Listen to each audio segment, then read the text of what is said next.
Hi everybody, Dan Illman, Mike Beer, the feature race at Belmont Park on opening day of the Fall Championship meeting, race number 8, 6 furlongs on the Widener turf. Let's take a look at the field for the $100,000 Christiecat Stakes for 3-year-old fillies. Mike, all eyes going to be on the number 4, Rubelinda, for trainer Chad Brown. Jose Ortiz, 5-2 on the morning line. Beautifully bred daughter of Frankel. Eye-opening debut winner, going 6 furlongs over the Belmont inner turf. And last time out, that trip and pace situation just did not work out for her at all. Yeah, true enough. You think anybody's forgotten about her debut way back at the end of May yet? I wonder.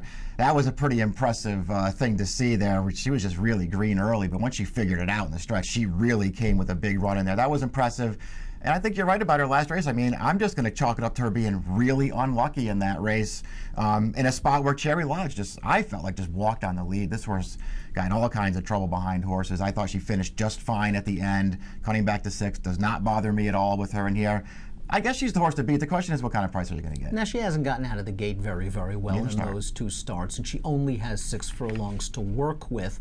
It appears she should get at least a fair pace to rally into. Are you surprised that Chad is turning her back from 7 to 6, considering her pedigree, considering all the potential she's shown in her first 2 starts? The money's going long. Yeah, that's true. I mean, he has, in his defense, he has had her entered going long a couple of times up in Saratoga this summer. Unfortunately, I think she got stuck on the AE list one time and didn't get in.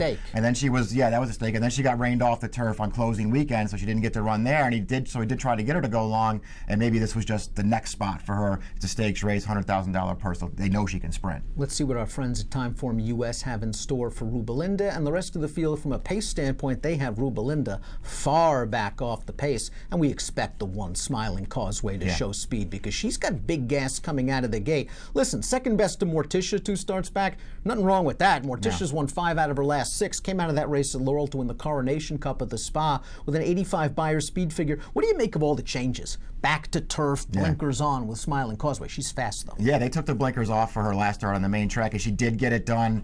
I guess Arnaud Delacour didn't love that effort. He puts the blinkers back on as he switches her back to turf. That's fine with me. Her 2 turf starts, the 2 turf sprints, they're both really good. She's a really fast horse. There was a brief moment in mid-stretch of that Stormy Blues where you felt like Morticia might not catch her. Morticia is a really good horse and did catch her. And the other thing to keep in mind, that Laurel, you watch those turf sprints from Laurel, that stretch is interminable, man. Like, she just could not see that horse off at the end. It's a shorter stretch here at Belmont Park. She's a dangerous horse on the lead. This is somewhat of a curious spot for the 9 Adorable Miss for Todd Pletcher, who's won 3 of 4 starts, all of those races around 2 turns. She scored last time out in the Martha Washington at Gulfstream Park. Now, she's not a star. I think Todd realizes that. Is that why he's cutting her all the way back to 6? Is this distance too short? When you look at this pedigree, Kitten's Joy of a mine shaft there, the last thing you think about is 6 furlongs. Yeah, it's a little bit surprising to see her in here, and it's just one of my least favorite things when these guys do this, cut these turf routers back to sprint, just because it almost seems like it never works out. Listen, she has fine tactical speed. She's made very few mistakes out on the racetrack. She's pretty good. I'm with you. I don't think she's any kind of a star.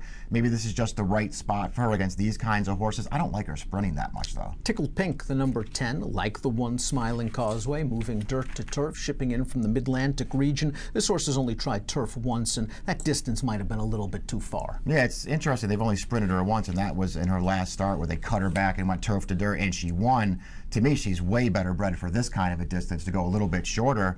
I have no problem with them trying her in a turf sprint. Booze wheels back on relatively short notice. The number 3 off 2 weeks after scoring in a non-winner of 3 life allowance at Monmouth at 5 furlongs. She does have good tactical speed. I was surprised at this formulator fact. Alan Goldberg's a really good trainer. This is not a really good formulator fact. Over the past 4 years, with turf runners making their second start off the layoff and races restricted for 3-year-olds, he's only 3% with a 57-cent ROI. I think Booze needs a slight forward move from a buyer standpoint. Yeah, I think she does. I think she probably has to improve to win this race.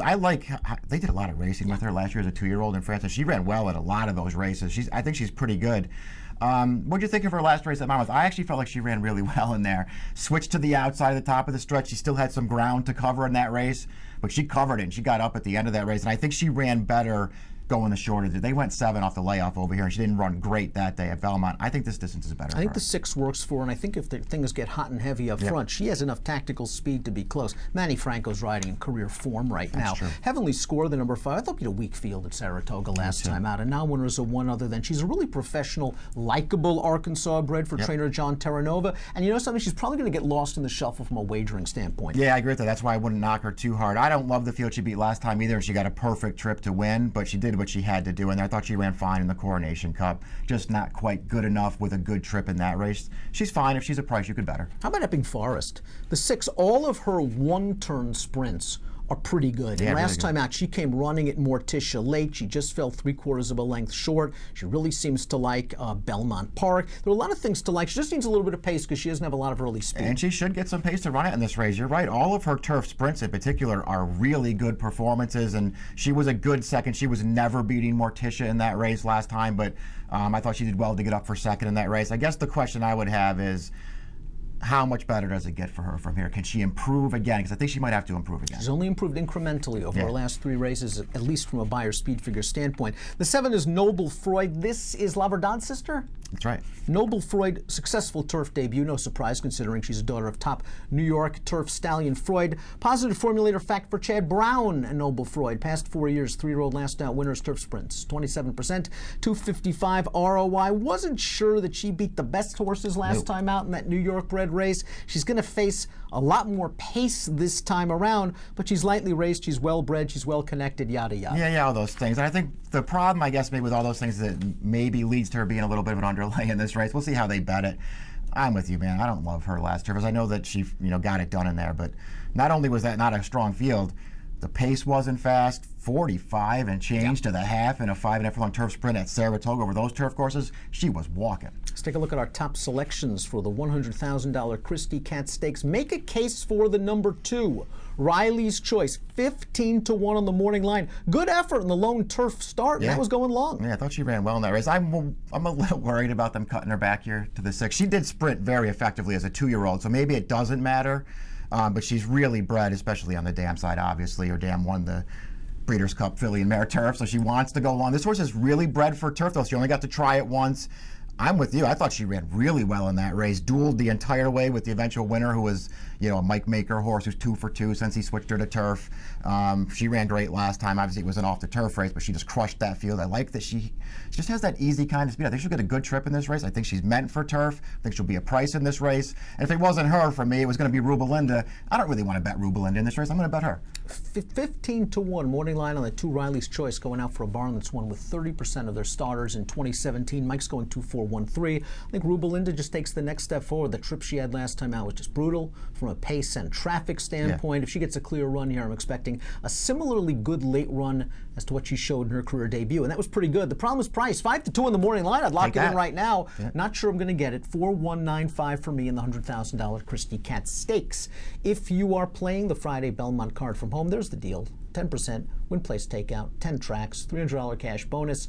Learn more at drf.com/take10. And approximate post time for the Christiecat, race number 8 at Belmont on Friday, 5:13 Eastern. Best of luck.